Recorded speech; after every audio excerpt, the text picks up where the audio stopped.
समय साराय स्वानुभूत्या चकास्ते चित्स्वभावाय भावाय सर्वभावान्तरक्षिदे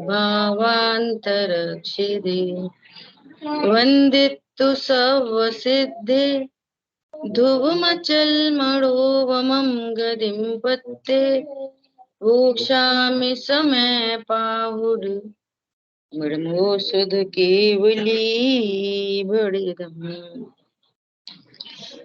समय सारजी ग्रंथाधिराज सर्व विशुद्ध ज्ञान अधिकार और इस अधिकार की 413 नंबर गाथा पर हम लोग स्वाध्याय कर रहे हैं। कल टीका अपन ने देखी थी, एक बार टीका को फिर से पढ़ रहे हैं। जो वास्तव में मैं श्रमण हूँ, मैं श्रमणोपासक हूँ, श्रावक हूँ। अभी ऐसा सभा में पूछो, अभी अपन मुनि हैं कि श्रावक हैं, तो सीधा एक आंसर आएगा। क्या आएगा? अभी अपन लोग श्रावक हैं। दो ऑप्शन दे दो तो उन दो ऑप्शन में से एक बोल देंगे।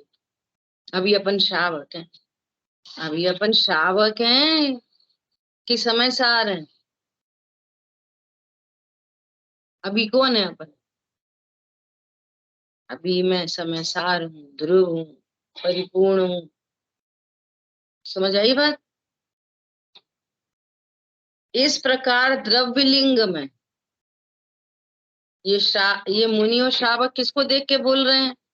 द्रव्यलिंग को देखकर, अजीव और आश्रम को देखकर। शरीर को देख रहे और परिणामों को देख रहे, तो बोलेंगे मैं श्रावक हूँ। श्रावक के 6 कर्तव्य हैं। षट कर्माणि दिने दिने। अपने कितने कर्तव्य हैं? मुनिराज के भी 6 कर्तव्य हैं। हरी बात समझ में? ये ध्रुव हूँ, मैं ध्रुव हूँ। और ध्रुव के कितने कर्तव्य हैं? ध्रुव ध्रुव बना रहता है। क्या कर्तव्य है ध्रुव का? समझ आई बात? देखो, जो इसलिए वो कह रहे हैं, क्या कह रहे हैं? इस प्रकार द्रव्य लिंग में ममत्व के द्वारा मिथ्या अहंकार करते हैं वे अनादि रूढ़ और व्यवहार में मूढ़। व्यवहार भी तो है, आच्छे आवश्यक भी तो करने चाहिए, व्यवहार भी तो है, ऐसा। आ रही बात ख्याल में? वो ऐसा जानते हैं कि षठ आवश्यक करने योग्य हैं। अब ये सब व्यवहारने के वचन है। क्यों कहा षठ आवश्यक करने योग्य हैं? इसलिए कहा कि षठ आवश्यक के निमित्त निमित्त का ज्ञान कराया। ये इन निमित्तों में आएगा तो समय सार हूं ये समझ सकता है, इतना पर्पज है। लेकिन मैं षठ आवश्यक कर सकता हूँ ये मिथ्यात्व है। और जो इसमें अहंकार करते हैं ना, षठ आवश्यक में अहंकार ममकार, वे बेदीनहीन होते हैं। क्या बोला? देव पूजा, कभी ऐसी कंडीशन बन सकती है कि देव पूजा जिसको तुम कह रहे हो वो ना हो और निश्चय पूजा हो सकती है। निश्चय पूजा बिना मंदिर जाए हो सकती कि नहीं हो सकती? अब वही जो भैया बोल रहे थे कि कुतर्क करेंगे, तो फिर मंदिर जावे की क्या जरूरत है? तुम इस लायक हो गए तो बिल्कुल नहीं जाओ। मुनिराजों को थोड़ी मंदिर जाने की वो शर्त है। इस लायक हो जाओ तो बिल्कुल नहीं जाओ मंदिर। मंदिर क्यों जाना है? अपने स्वरूप को जानने के लिए, ऐसा। अब देव पूजा नहीं हुई जो आपको लगती है अब शरीर और वाली और परिणाम वाली, तो फिर दीन होते। और वो बढ़िया से चलती रहे तो अहंकार होता। ये होता है षट कर्माणी दिने दिने। उसमें वो होते हैं, षट आवश्यक होते हैं। गुरुदेव श्री कहते हैं खरे होते हैं, एकदम सुव्यवस्थित होते हैं, लेकिन उनमें अहंकार ममकार नहीं होता। क्या बोला? षट कर्म वो खरे होते हैं, एकदम सुव्यवस्थित होते हैं, अच्छे होते हैं, लेकिन उनमें अहंकार ममकार नहीं होता। ऐसा। और भी षट आवश्यक एक आवश्यक के लिए है, षट आवश्यक के लिए नहीं। समझ आई बात? ऐसा। प्रौढ़ विवेक वाले निश्चय नय पर आरूढ़ न होते हुए परमार्थ सत्य, जो परमार्थ से सत्यार्थ है, ऐसे भगवान समय सार को नहीं देखते, अनुभव नहीं करते। तो कितनी बड़ी गलती है। षट कर्माणी दिने दिने है, षट आवश्यक है लेकिन एक आवश्यक। कितने पकवान बनाओगे, चीनी नहीं हो, पकवान बहुत है। अरे साहब क्या पकवान बने हो, चीनी नहीं है। बोलो कितने पकवान बन जाएंगे? चीनी के बिना कितने रसगुल्ला बन जाएंगे, चीनी के बिना कितनी बर्फी बन जाएगी। ऐसे ही भगवान आत्मा के बिना कैसे धर्म होएगा? कैसे होगा बोलो? ये कह रहे हैं, देखो भावार्थ। अनादिकालीन पर द्रव्य के संयोग से, अनादिकालीन पर द्रव्य के संयोग से होने वाले व्यवहार ही में जो पुरुष मूढ़ अर्थात मोहित हैं। अपर द्रव्यों का संयोग बना हुआ है। कहाँ तक बना हुआ है? कहाँ तक? अरहंत दशा तक। अभी कथन भी आएगा ऐसा, क्या अरहंत भगवान कौन से शरीर वाले होते हैं? औदारिक की वैक्रिक, तो बोलेंगे वे परम औदारिक शरीर वाले होते हैं। अब ये व्यवहारने का वचन है और ये मूड हो गया उसमें, ये जीव को ही शरीर वाला देखने लग गया। इसका नाम है मूढ़ता। जीव शरीर वाला है कि शरीर के साथ अत्यंत अभाव है? देखो बहुत गजब की बातें ऐसी लगती हैं कि एक तरफ अत्यंत भाव बोलते रहेंगे, उसकी परिभाषा बोलते रहेंगे, और एक तरफ भगवान को परमोदारिक देह वाला बोलते रहेंगे। ये कैसी बातें हैं ये? कौन पकड़ में आ रहा है? जीव का पुद्गल के साथ अत्यंत अभाव है। अब बोलो भगवान परमोदारिक देह वाले हैं कि नहीं? अब अनंत में और सिद्धों में अंतर कैसे बताएं? तो व्यवहार न का सहारा लेना पड़ता है। क्या बोला? देखो अनंत भगवान भी पूर्ण वीतरागी और सर्वज्ञ, और सिद्ध भगवान भी पूर्ण वीतरागी और सर्वज्ञ। अब अंतर कैसे बताएं? तो बोलेंगे वे परम औदारिक देह में विराजमान, और सिद्ध भगवान वे देह से रहित हो गए।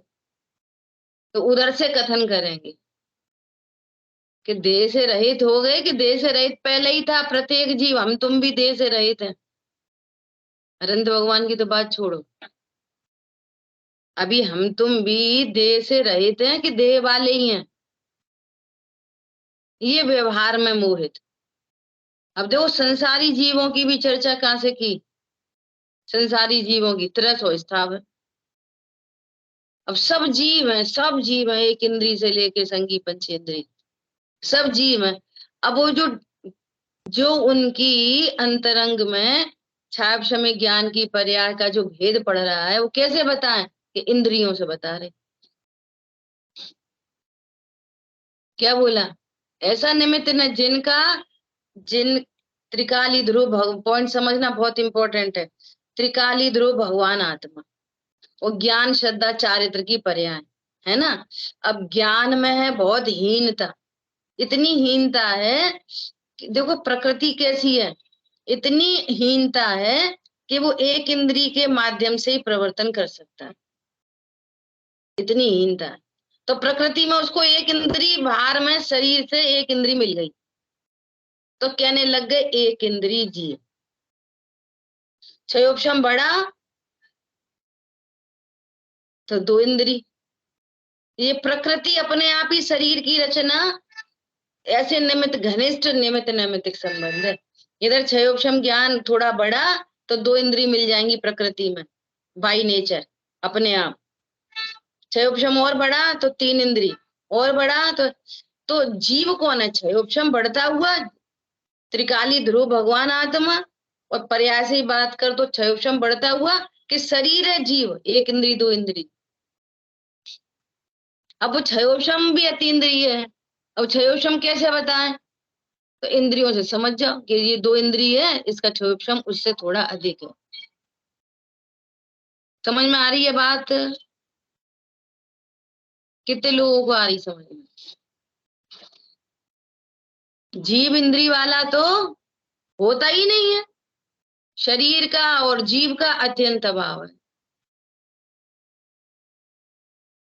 और ये क्या हो गया? ये अनादिकालीन परद्रव्य के संयोग से होने वाले व्यवहार ही में जो पुरुष मूढ़ अर्थात मोहित है। अच्छा, अब यहाँ पे पढ़ाई लिखाई की तो बोला कि जीव तो अतीन्द्रिय होता है, एक इंद्रिय दो इंद्रिय वाला नहीं होता। तो फिर बोलना सीखे, एनालिसिस नहीं की कि क्यों नहीं है एक इंद्रिय शरीर वाला। ये एक इंद्रिय भी सिद्धों जैसा कैसे है? अब सीधे सीधे तो एक इंद्रिय दिखाई दे रहा है, वो दो इंद्रिय दिखाई दे रहा है, वो चींटी मक्खी मच्छर तीन इंद्रिय चार इंद्रिय दिख रहे हैं। अब ये एक इंद्रिय दो इंद्रिय नहीं है। अब जो इंद्रिय ज्ञान से तो एक इंद्रिय दो इंद्रिय दिखेंगे, वो अतीन्द्रिय ज्ञान से वो अतीन्द्रिय दिखेगा। क्या बोला? जैसे इंद्रिय ज्ञान से एरोप्लेन इतना सा दिखाई दे रहा है, ऐसा एक बल्ब टिम टिम टिम टिम कर रहा है, और आपके ज्ञान से क्या दिख रहा है कि भाई तो इतना बड़ा है, 100 सीटर। बोलो दिख रहा कि नहीं दिख रहा? चर्म चक्षु से कैसा दिख रहा? बल्ब टिमटिमा रहा। और ज्ञान से कैसा दिख रहा है? बड़ा होता है एरोप्लेन। तो हवा में उड़ता हुआ बड़ा ही दिखे तब एरोप्लेन मानेंगे बड़ा, कि टिमटिमाता दिखाई दे तो भी बड़ा मान लेंगे? बोलो। ट्रेन में जाओ तो पेड़ दौड़ते दिखते तो वही मान लेंगे कि पेड़ दौड़ रहे। चर्म चक्षु से पेड़ दौड़ते दिख रहे, वो ज्ञान क्या कह रहा है आपका? पेड़ थोड़ी दौड़ते हैं, ट्रेन चल रही है। दो चीजें दिखती है नहीं दिखती, एक इंद्रिय ज्ञान से और एक अतीन्द्रिय ज्ञान से। तुम किसकी बात मानते? चर्म चक्षु से दिखने वाली कि ज्ञान से दिखने वाली? लोक में भी धुआं दिख रहा है, अग्नि तो दिख ही नहीं रही, तो भी कहते हैं कि नहीं यहाँ पे अग्नि है। बोलो। अब लोक में भी इंद्रिय ज्ञान और अतीन्द्रिय ज्ञान का फर्क समझ में आ रहा नहीं आ रहा? ऐसा यहाँ पे पर द्रव्यों का संयोग अनादि से चला आ रहा है, और वो व्यवहार में मूढ़ है। वैसे ही वैसा वस्तु को मान,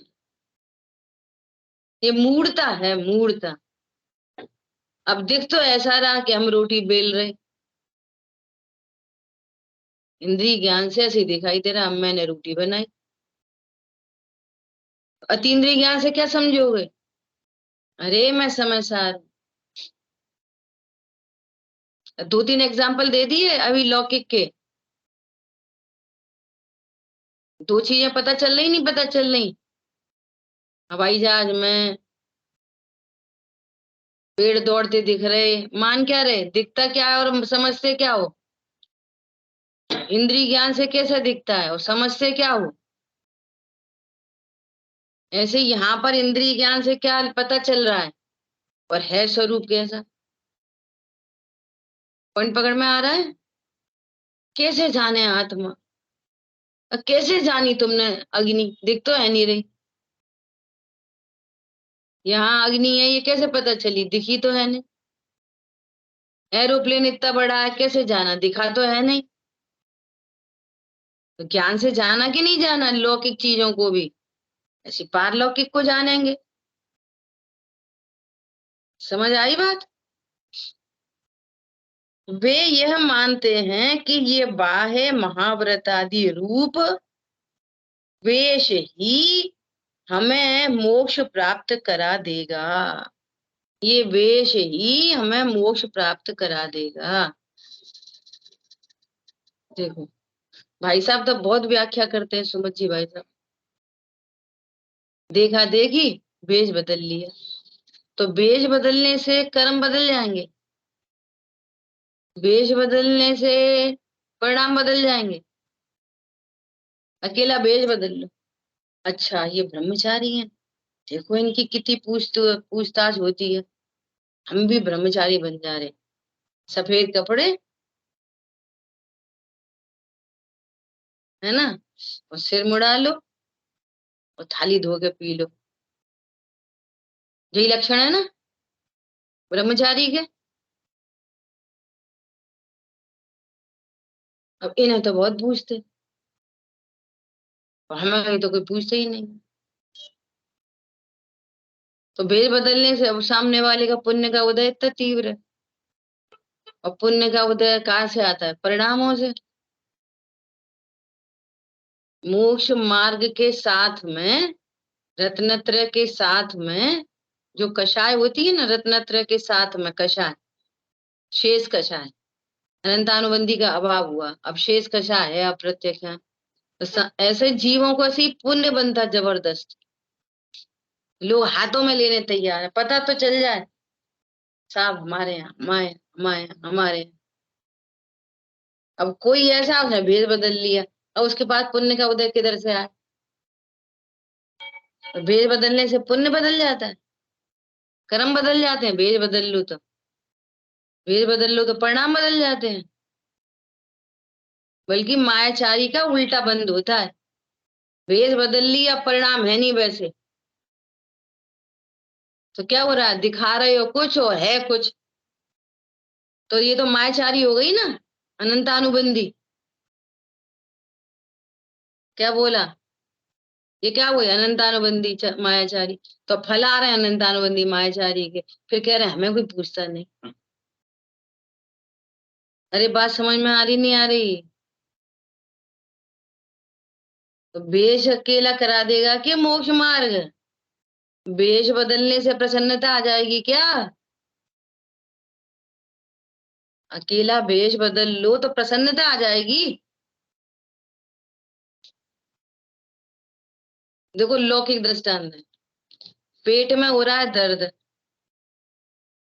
पेट में हो रहा है दर्द, और सूट पहन लो बढ़िया, अच्छी साड़ी पहन लो, डायमंड की अंगूठी पहन लो, दर्द नहीं बंद होएगा भेष बदल लेने से, तो मोक्ष मार्ग कैसे प्रकट होएगा भेष बदलने से?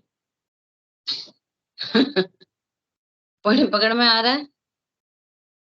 पेट का दर्द मिट जाएगा, अच्छी साड़ी पहन लो बढ़िया, डायमंड की रिंग पहन लो, और पुरुष अपने सूट वूट पहन लो शादी वाला, तो पेट का दर्द मिट जाएगा।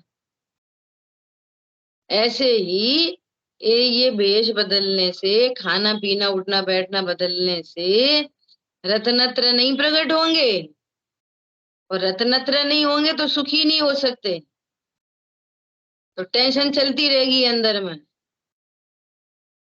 क्या बोला? देखा देखी, वे शुद्ध खाते हम भी शुद्ध खाते, वे शुद्ध भोजनालय में जा रहे हम भी जा रहे, तो परिणाम बदल लोगे? फिर वहां लगी पड़ी है, अच्छा वहां पे आज क्या बना था, अच्छा, हम तो शुद्ध हुए नाले में आ गए, कल से वहीं जाएंगे। ये चलता है शिविरों में।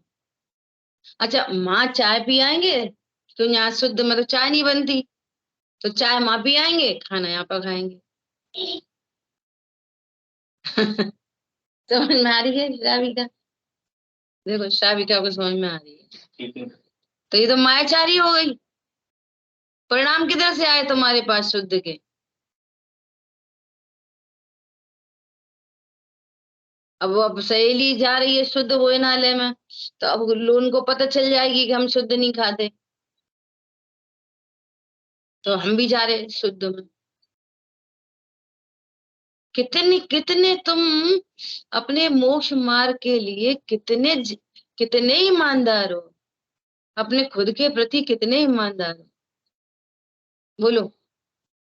पाप का उदय चाहते नहीं, और पाप परिणाम रखते हैं। कैसे उदय बदले? एकदम सामान्य बातें हैं ये।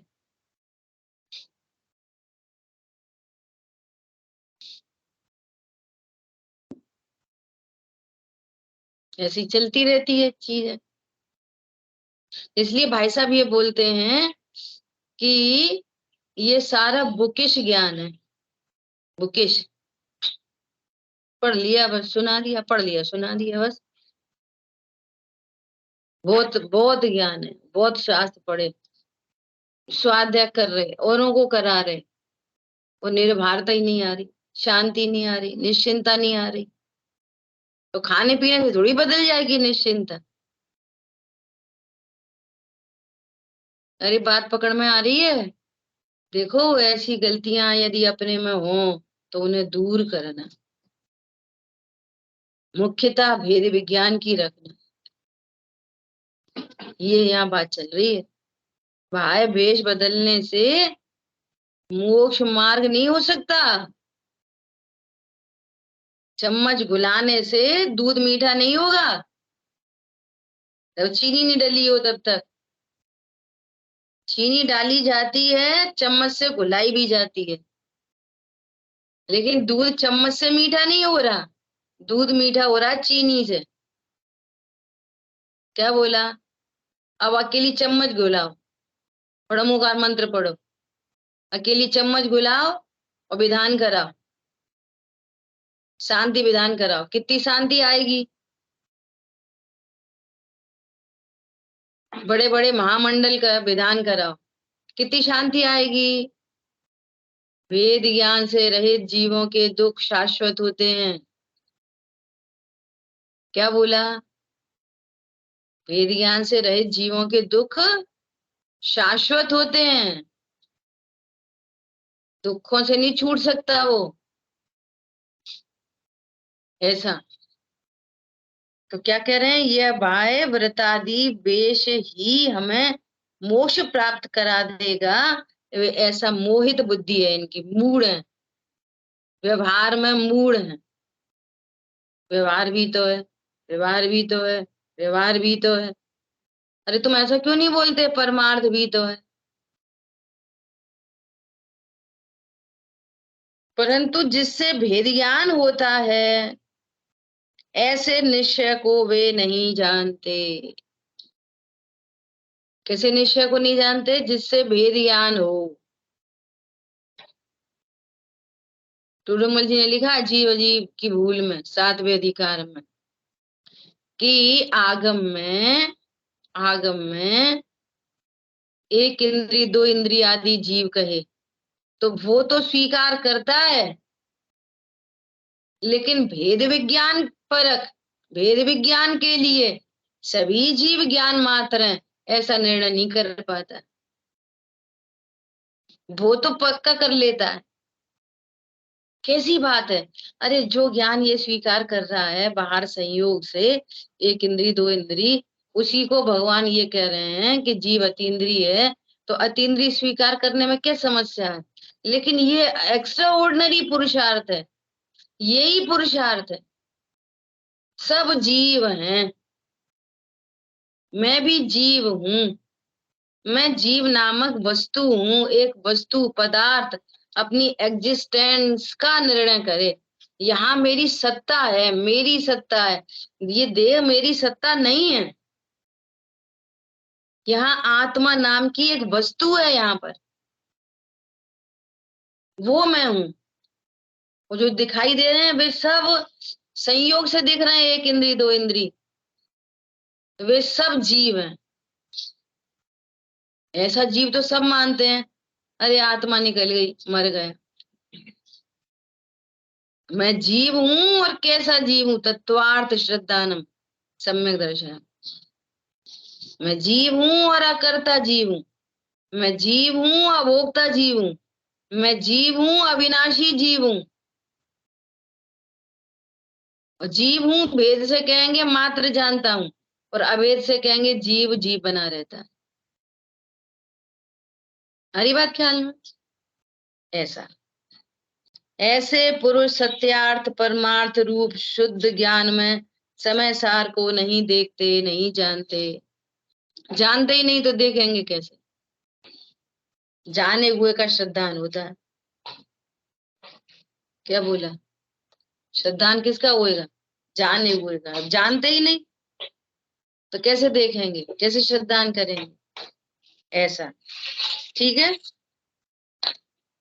तो देखो यहाँ पर अब आगे कह रहे हैं, अब इसी अर्थ का कलश रूप काव्य कहते हैं। जब जब अमृतचंद आचार्य भगवान को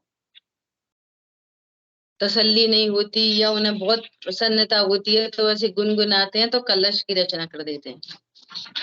उस गाथा से आग से पूर्व कलश कहते हैं, और फिर गाथा के बाद में भी कलश कहते हैं, है ना? ऐसा यहाँ जो दृष्टांत दिया जा रहा है ना, क्या दृष्टांत दिया जा रहा है? कि दूध चीनी से मीठा हुआ, और दिखाई क्या दे रही है आपको? चम्मच घूमती हुई। वही इंद्रिय तीन्द्रिय ज्ञान समझो। कांच का गिलास है, उसमें पानी है और चीनी के क्रिस्टल है, और चम्मच से घुलाई जा रही है। तो आपको इंद्रिय ज्ञान से दिख क्या रहा है? चम्मच घुलाई जा रही है ना? अब वो चीनी ऐसा तो दिखाई नहीं दे रही क्रिस्टल फॉर्म में, और समझा क्या कि चीनी पड़ी है। चीनी दिख रही है आंखों से, ट्रांसपेरेंट गिलास, कांच का गिलास है, उसमें पानी है, चीनी है, और चम्मच से घुलाई जा रही। चीनी दिख रही है? बोलो, इंद्रिय ज्ञान से चीनी दिख रही है? नहीं दिख रही। और एक सिप करो, मीठी मीठी लगी, तो क्या पता चला? चम्मच से मीठा हुआ कि चीनी से मीठा हुआ? मिठाई मिठासमयी वस्तु कौन है? कि चीनी। क्या दिखी? वस्तु दिखी, वस्तु। आप फोकस करो इस बात पे कि वस्तु दिखी। ऐसे यहाँ देह आदि की क्रियाएं दिखाई दे रही हैं। मोक्ष मार्ग 28 मूल गुण दिखाई दे रहे हैं। तो 28 मूल गुण से मोक्ष मार्ग हो रहा है, कि अंदर में रत्नत्र है उससे मोक्ष मार्ग हो रहा है? किससे हो रहा है मोक्ष मार्ग? आनंद किससे हो रहा है? प्रसन्नता किससे हो रही है? जैसे वो चीनी के क्रिस्टल नहीं दिखाई दे रहे लेकिन पकड़ में आ रहे हैं, ऐसे ही अमूर्तिक पर्याय नहीं दिख रही। सम्यक दर्शन, सम्यक ज्ञान, सम्यक चारित्र, लेकिन उनसे ये निर्णय बन रहा है। नग्न दिगंबर काया से भी प्रकट हो रहा अंतर्मन। नग्न दिगंबर काया से क्या प्रकट हो रहा? रत्नत्र। ओहो, ये जीव रत्नत्र का धारी है। ये रत्नत्र से मोक्ष में गया है, 28 मूल गुण से नहीं। देखो 28 मूल गुण से मोक्ष होता तो 28 मूल गुण मोक्ष में ही पलते रहते। क्या बोला? 28 मूल गुण तो इधर ही रह गए। प्रोसेस तो बबली बहन जी सब क्रमबद्ध तरीके से चलेगी ना? हाँ बिल्कुल, 28 मूल गुण भी होंगे। एक एक प्रश्न हमारे मन में बेचैन भी पैदा कर रहा है। हाँ बोलो। वो ये है कि जो जीव द्रव्य लिंग में ममता करते हैं और ये मानते हैं कि द्रव्य लिंग ही मोक्ष करा देगा। पर ऐसे साधु बहुत से हैं जो द्रव्य लिंग में तो हैं, मगर वो अंदर से 28 मूल गुण धारण भी कर रहे हैं, रत्नत्रय भी पाल रहे हैं। तो अब हमारे पास कौन सा ऐसा थर्मामीटर है जो हम ये पहचान सके कि ये इन द्रव्य लिंग समझ के ये अपने चला रहे हैं व्यवस्था। तो अब ऐसा कहने से मन में ये भाव आता है कि सभी साधु ऐसे हैं, ये सब कैसे? हमारे साथ धोखा, ये हमारे साथ ये साधु जो है इस तरह के, सभी साधु इस तरह से हैं। तो ऐसा मन में विचार आता है। देखो, इसका समाधान ये है, इसका समाधान साधु समय सा, क्योंकि उन्होंने भी द्रव्य लिंग धारण किया होगा तो समय सार उन्होंने पढ़ा होगा, रत्नत्व को भी पढ़ा होगा, इसको अभ्यास भी करा होगा, उनके गुरुओं ने भी उन्हें सिखाया होगा। तो कैसे इसको वो करा जाए? देखो, इसकी बात ऐसी है, टोडरमल जी ने इसका समाधान किया है। इस बात का ये समाधान किया है, यदि अपन साधु की अपेक्षा बात करें ना, कि हमें कैसे पता चले कि ये साधु द्रव्यलिंगी है कि भावलिंगी है, हमें कैसे पता चले? तो हमारे पास तो इंद्रिय ज्ञान है औरों के बारे में। यदि आपको 28 मूल गुण निरतिचार दिखाई दे रहे हैं, कोई नग्नता में या पीछी कमंडल और जिनवाणी के अलावा चश्मा है, रूमाल है, मोबाइल है, वगैरह वगैरह समझ लेना, है ना? तो स्पष्ट ही पता चल रहा है, एकदम क्लियर पता चल रहा है। अब भयभीत होने की जरूरत नहीं है, ठीक है? और 28 मूल गुण एकदम निरतिचार पल रहे हैं, दिखाई दे रहे हैं एकदम। तो हम यही आशा रखेंगे कि ये भावलिंगी है, परंतु द्रव्यलिंगी को भी 28 मूल गुण निरतिचार पल जाते हैं, तभी वो ग्रीवेक तक पहुंचते हैं। नहीं तो ग्रेवेक पहुंचने, ये जो उल्टा सीधा चलता है ना, वे ग्रेवेक तक नहीं जाते। ग्रेवेक जाने वाले वे ही हैं कि जिनको 28 मूल गुण एकदम निरतिचार पल रहे हैं और अंतरंग में मोक्ष मार्ग की ही भावना है, परंतु परिणमन नहीं हो रहा तो वो न स्वीकार है। ये तो हो गई दूसरों की बात। अब बात है अपनी बात ये है कि एक अयोग्य की विनय में अनंत योग्य की अविनय का पाप लगता है, ये हमारी बात है। क्या बोला? एक अयोग्य की विनय में अनंत योग्य की अविनय का अनंत पाप है। एक बात ये गुरुओं की तरफ से। दूसरी बात, हम ये निर्णय कर रहे हैं यहाँ पर कि भेद विज्ञान से मोक्ष होता है, तो हमको ऐसी गलती नहीं रह जाए कि हम द्रव्यलिंग को मोक्ष मार्ग मान लें। तो हम भी द्रव्यलिंग की भावना भाते हैं ना, तो निदान बंद में हमें भी द्रव्यलिंग पैदा हो जाएगा और हम भी रत्नत्रय से बाहर रह जाएंगे। तो हम गलती नहीं करें, बात तो हमारी है, हमारी दोनों साइड से हमारी बात है कि अयोग्य की विनय हो गई हमसे तो हमारे को ग्रहित मिथ्यात्व का पाप है, और हमने सही मोक्ष मार्ग नहीं समझा तो हमारा अग्रही चलता रहेगा। तो ये वेरी वेरी पर्सनल अपना मामला है। अगर वे द्रव्यलिंगी हैं तो हमें पाप नहीं पड़ता। क्या बोला? कोई साधु द्रव्यलिंगी है और वे रूमाल भी रखे हैं और अब बहुत सारी क्रियाएं देखने को मिल रही हैं, सब मिल रही हैं, तो वे कर रहे हैं, तो उसका पाप हमारा मोक्ष में थोड़ी रुक जाएगा उनसे। हमें क्या है मुश्किल है? हमें कोई मुश्किल नहीं है, योग्यता है जीवों की तरह तरह की। पॉइंट पकड़ में आया ये? और सुनो एक और खास बात, जैसे कोई द्रव्यलिंग धारण कर ले तो भी समस्या नहीं है। समस्या इस बात की है कि वो अपने को महाव्रती की तरह पूज्यता करवाए। क्या बोला? हमको भावलिंगी मुनि की तरह पूज्यता करो हमारी, ये दिक्कत की बात है। ये तो मंद कषाय है, अच्छी बात है। क्या रखा घर गृहस्थी में? जैसे गृहस्थ में भी अणुव्रत कोई ले लेता है, कोई प्रतिमा ले लेता है, तो मैं इन प्रतिमा ले ली, सब में है नहीं, तत्व ज्ञान है नहीं। अरे तो प्रतिमा ले ली तो उसकी मंद कषाय है, उस मंद कषाय का फल उसको मिलेगा। उल्टा सीधा खाना अच्छी बात है क्या? चलो वो शुद्ध भोजन करता है, उसने नियम ले लिया, वो ये कह रहा है मैंने पहली प्रतिमा ले ली, लेकिन अब वो पूज्यता करा है कि तुम हमें पहली प्रतिमा की तरह पूजो, हम पंचम गुण स्थानवर्ती हमें पूजो, तो महापापी है। अब उसकी योग्यता में से परिणाम हो रहे, क्रमबद्ध में हो रहे तो हो रहे। चरणानियों के एंगल से ठीक है, बढ़िया है, कम से कम अशुद्ध आप भोजन तो नहीं कर रहा, इतने जीवों के हाथ से तो बच रहा है, पाप तो नहीं हो रहा। लेकिन वो ये जाने क्या कि नहीं, जैसे गुरुदेव श्री थे, उनकी क्रियाएं बहुत सूक्ष्म थी, लेकिन वो नहीं कहते थे कि आप हमें पूजो। लोग पूजने आते, गुरुदेव तो उनका नाम पड़ गया ऐसे ही, परंतु उन्होंने अपनी गुरुता कभी नहीं करी कि हम गुरु हैं तुम सबके, हमारी पूज्यता करो। ओपन कहते थे, लोग कहते थे साहब आपकी क्रियाएं तो ऐसी हैं पंचम गुण स्थान वर्ती की भिन्न, पर नहीं भाई, हम तो अविरति सम्यक दृष्टि, अविरति हैं हम तो। ऊंचा पद रख के नीची पूज्यता कराए तो समस्या नहीं है।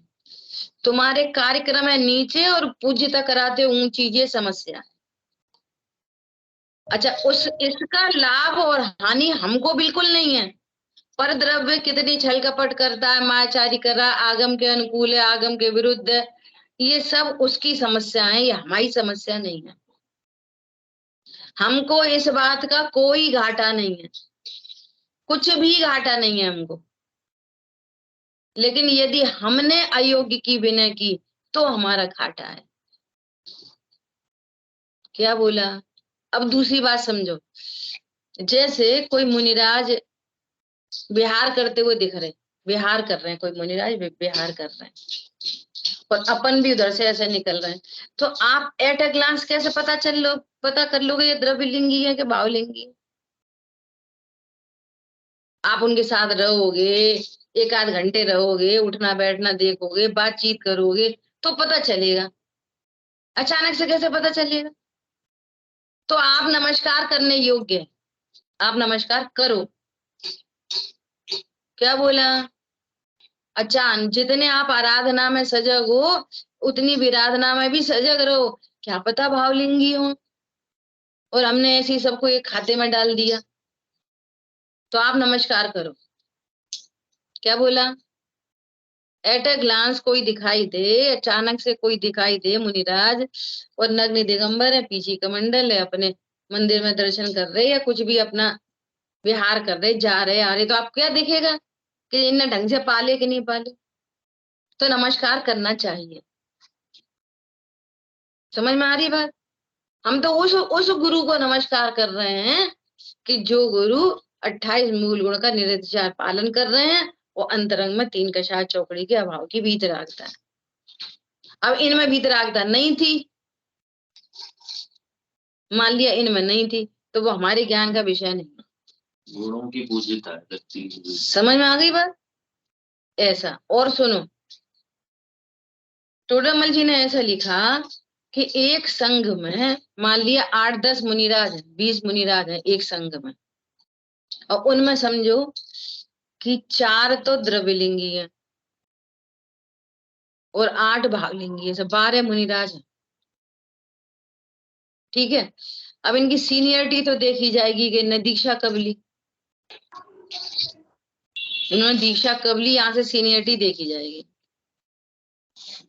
इनको भावलिंग कब आया, इससे सीनियरिटी नहीं देखी जाएगी। समझ में आ रही है बात? अब उन मुनिराजों को भी जो भावलिंगी हैं, उन मुनिराजों के भी गुणस्थान अंदर अंदर गिरते चढ़ते रहते हैं बार बार। अभी चौथे में आ गए, वापस 6वें 7वें में आ गए, तो घड़ी घड़ी सीनियरिटी बदली जाएगी क्या? और मूल जो आचार है उन्हें पता चल गई इसका गुणस्थान गिर गया, तो डिक्लेयर नहीं किया जाएगा कि अभी तो इनका गुलिस्तान गिर गया है और दूसरे का चढ़ गया, तो भैया सुनो, ये गिरे गुलिस्तान वाले हैं, अभी तुम इन्हें नमस्कार मत करो। सीनियरिटी तो वहीं से लगी रहेगी जब से इन्होंने दीक्षा ली है, तब से ही। और अंदर का भावलिंग आचार्य श्री को पता चल गया तो भी डिक्लेरेशन नहीं होता, क्योंकि उन्होंने लिखा है नहीं तो संघ में अव्यवस्था फैल जाएगी। ये कौन सर्टिफिकेट देगा बार बार?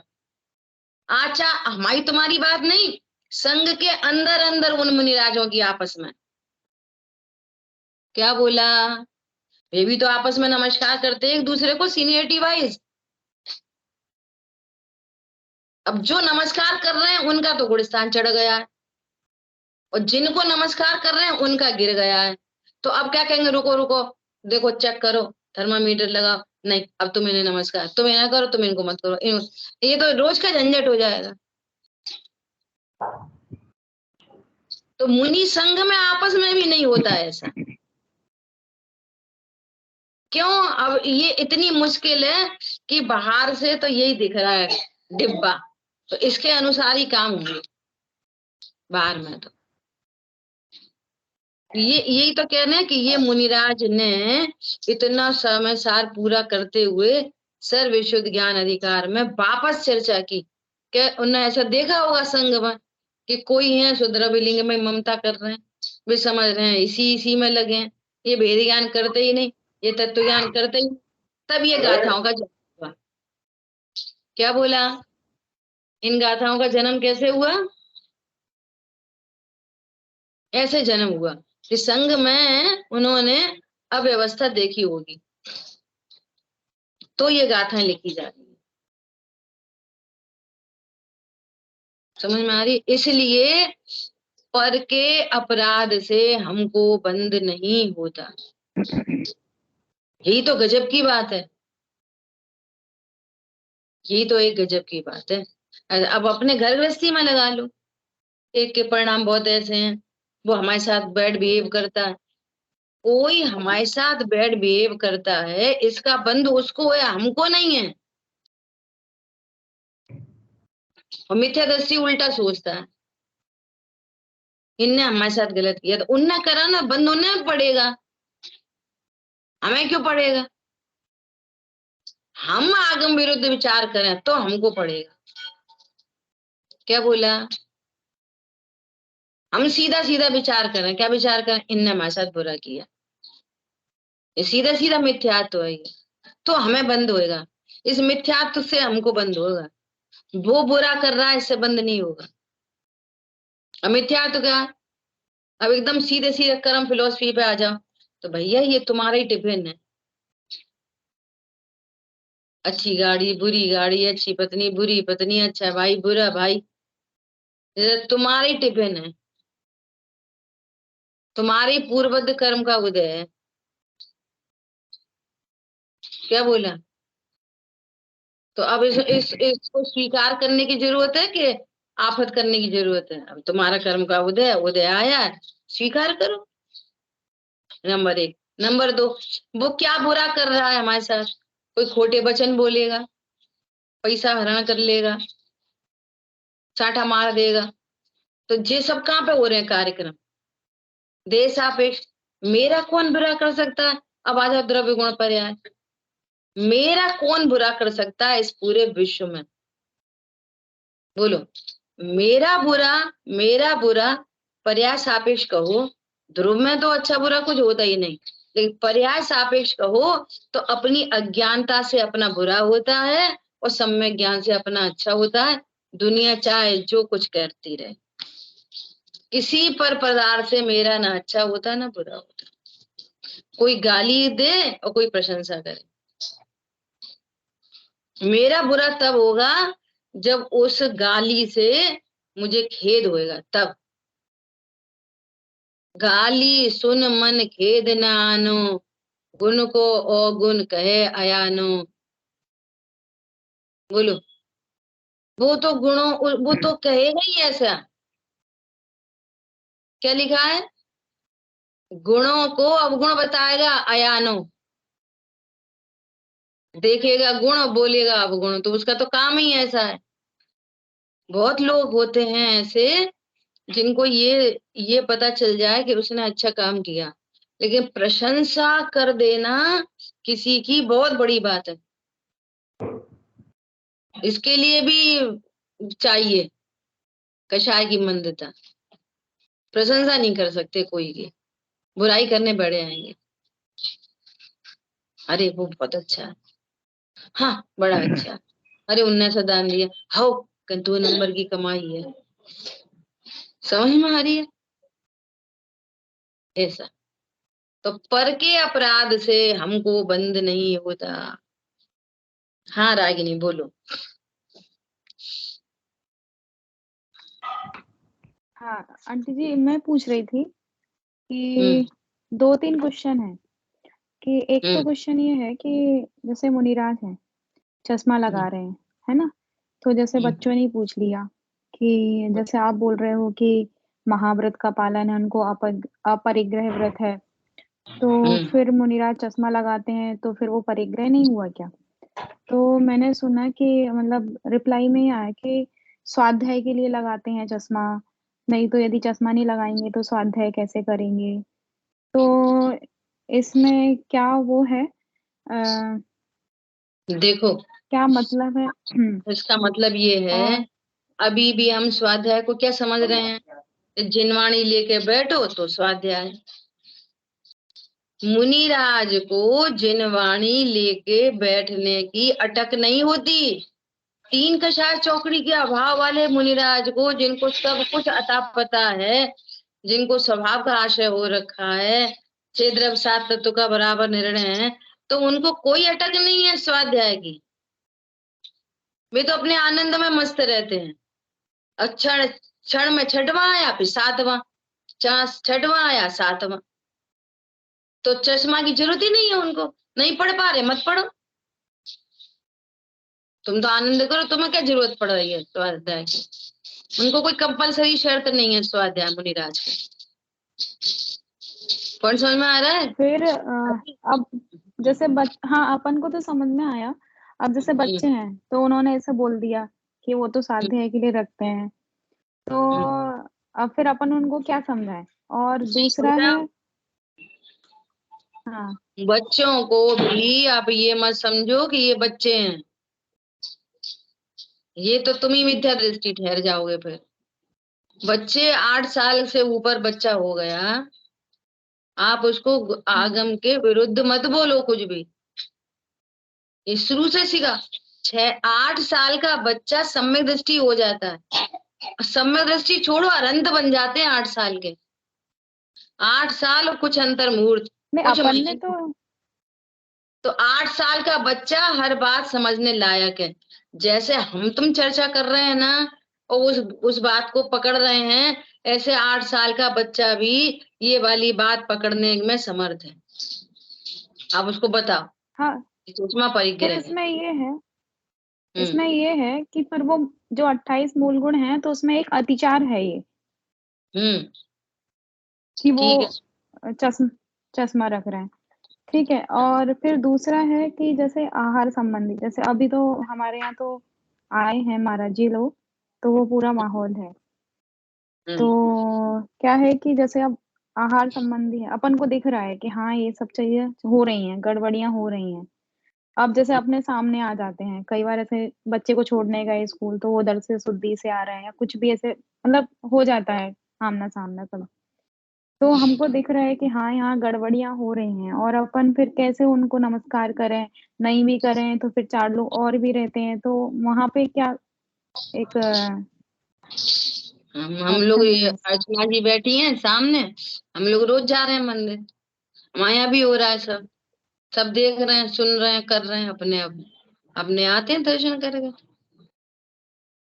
हम ही, हमारा ही भय होता है, हम ही भयभीत होते हैं, हमारी कॉन्सेप्ट क्लियर नहीं है, तो हमें भय बना रहता है। अगर हम उन्हें नमस्कार नहीं करेंगे तो कोई क्या सोचेगा, तो कोई क्या सोचेगा की चिंता है क्या? अपने सम्यक दर्शन की चिंता है। हम कोई के सोचने से अनंत काल हमें देवशाह गुरु नहीं मिले, ये मंजूर है। इसलिए कह रहे हैं अपने साथ ईमानदारी रखो। हमारा जीवन कोई यही थोड़े टाइम का नहीं है। और एक बात इनकी बात हो जाए पूरी। और जो अतिचार की बात होती है, तो अतिचार को तुरंत करेक्ट किया जाता है।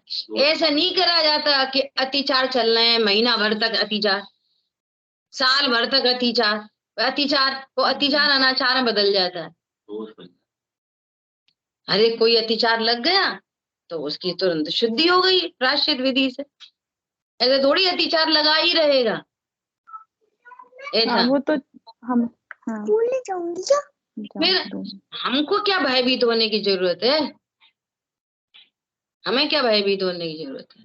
कोई कोई क्या कहेगा, कहता रहेगा। कोई क्या कहेगा? हम कोई के कहने से अपना मोक्ष मार्ग रोक लेंगे, अन्यमति में जन्म ले लें, बराबर। गोबर को पूजते रहना, फिर पेड़ों को पूजना, फिर मुसलमान बन के मांस खाना, फिर एक इंद्री दो इंद्री में चले जाना मंजूर है? अपन को तो सुनने में ही कष्ट होता है, बोलो। और ऐसी कंडीशन की तैयारी कर रहे हैं। जैन कुल में जन्म मतलब बहुत बड़ी चीज है। क्या बोला? फिर भी आप ये देखो कि इच्छाएं बहुत होती हैं, है ना। कैसा पुण्य का उनका वो होता है कि वो दीक्षाएं ज्यादा होती हैं और हमारे विद्वान कम बनते हैं, साधु ज्यादा बनते हैं। काय अच्छा को दूसरी बनते? बात, सुनो सुनो, दूसरी बात कि समाजवी और जो जैन कुल के अनुयायी हैं वो साधुओं की बात को सत्य मानते हैं। तो इसमें भी तो हमें उनकी बात सुन के या उनको उस विचार करने में तो हमें भी तो पाप का बंध लग रहा है। हाँ तो आप निर्णय करो गुरु। देखो हाँ, तो ये अब सारी तो बातें पब्लिक भी उन्हीं की बात मानती है, उन्हीं में भीड़ लगती है और उन्हीं को वो सही मानते, गिरे गिरे पड़ेंगे पैर छूने के चक्कर में। मालूम पड़ता है कि सबरा धन दौलत सब आज नहीं ये हुई है है। ना, ये अपना मामला है। दुनिया क्या कर रही है? नहीं नहीं, शराब बात ये पीने नहीं वाले है, लोग हैं। बात बबली बहन जी दुनिया की नहीं है, बात ये है कि जैन धर्म आगे चलेगा कैसे, प्रश्न इस बात का अटक जाता है। हमको जैन धर्म भगवान ने बोला है कि जैन धर्म अभी चलेगा पंचम काल तक, तो चलेगा। हमें क्या चिंता है? भगवान बता गए ना, चलेगा चलेगा। उन्होंने बोला है कि 3 कम 9 करोड़ मुनिराज रहेंगे, तो रहेंगे ना। हमें तुम्हें नहीं दिख रहे, तो क्या इतनी सी दुनिया है जितनी हम तुमको दिख रही है? 2.5 द्वीप, पूरे 2.5 द्वीप में हमें पता है 2.5 द्वीप कितना बड़ा है? हम तो इतने से में रह रहे। कितना बड़ा 2.5 द्वीप? 2.5 द्वीप में अभी भावलिंगी संत हैं, विराजमान हैं। ये भगवान की दिव्य धनी है, तो स्वीकार करो हैं। जहां विराजमान है उन उन 3 लोग में, 2.5 द्वीप में विराजमान सर्व मुनि भगवंतों को हमारा नमस्कार हो। बस। अब दुनिया तो शराब पी रही, तो अब कोई क्या कहेगा हम भी पी लगे। अब दुनिया क्या कर रही, करन दो। चमत्कार को नमस्कार बेवकूफ करते हैं, सही बात को समझ के। इसलिए तो कह रहे हैं वर्तमान में देव हमारे सामने नहीं है। जिनवाणी मूक है, बोलती नहीं है ना। अब एक गुरु है तो तुम्हें गुरु का ही निर्णय करना है कि कहाँ झुके हो कहाँ नहीं झुके। ये आपकी जिम्मेदारी है। इसलिए आगम के बिना, स्वाध्याय के बिना 5 परमेष्टि का स्वरूप भी जाना नहीं जा सकता। आप यहाँ से जानो, यहाँ से जानो और उनको नमस्कार करो। हम यहाँ बैठे बैठे पंच परमेष्टि भगवान को नमस्कार कर सकते हैं। यहाँ पे बैठे बैठे सिद्ध क्षेत्र की पार्श्वनाथ भगवान की प्रतिमा को नमस्कार कर सकते कि नहीं कर सकते? नंदुरदीप दीप की अकृत्रिम जिन प्रतिमाओं को दर्शन कर सकते कि नहीं कर सकते? भावलिंगी मुनिराज कर नमस्कार कर सकते कि नहीं कर सकते? तो हमारा काम हो गया भावों से। अब दुनिया झुक रही मर रही तो वो उन्हें जाना है। अभी तो संसार बहुत है उनका, तो वो झुकेंगे ही।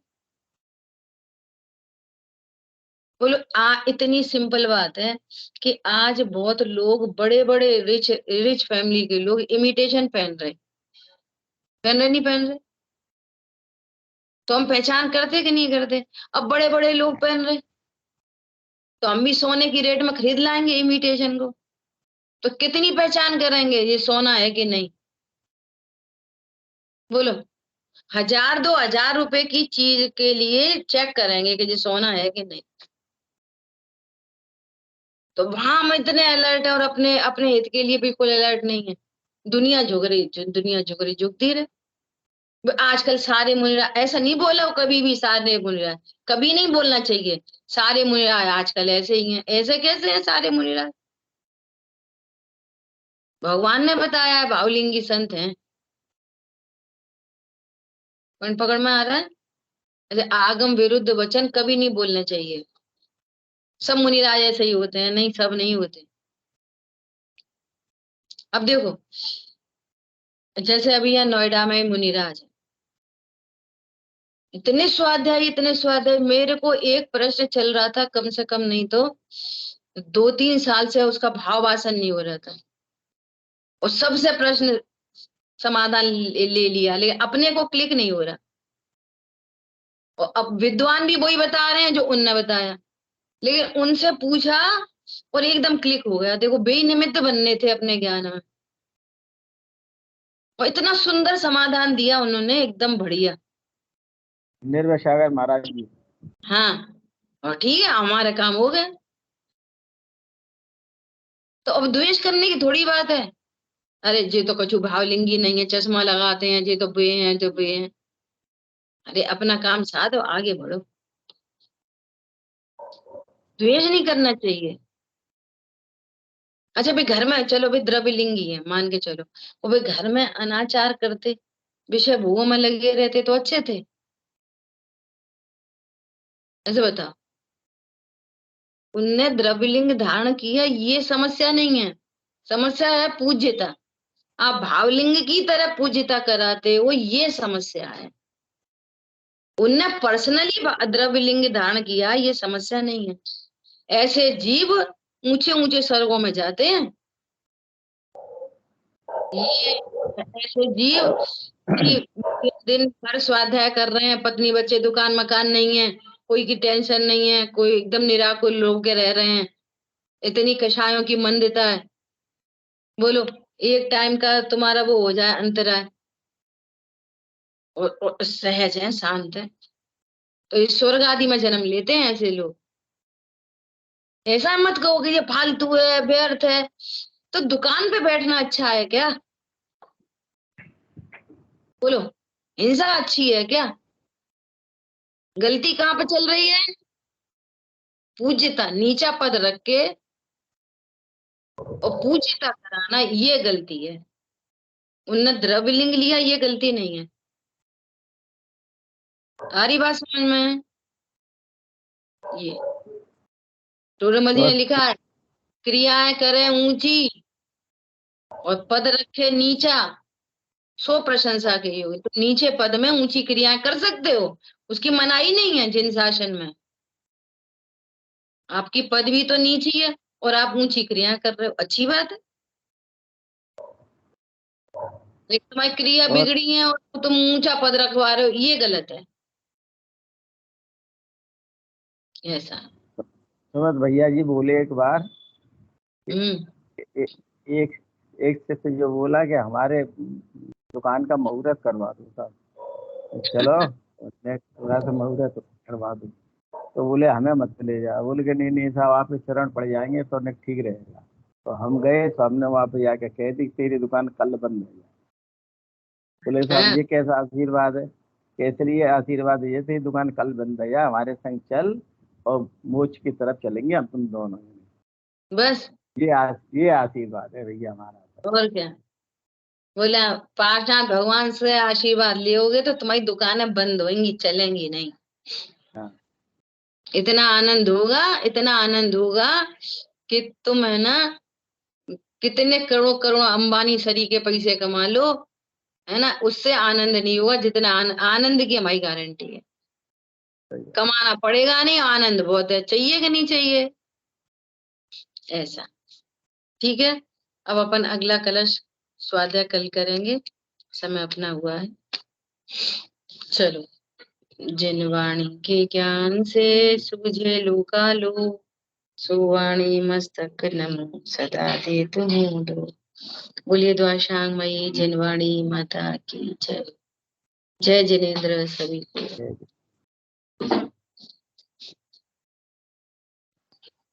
आज बढ़िया रहा।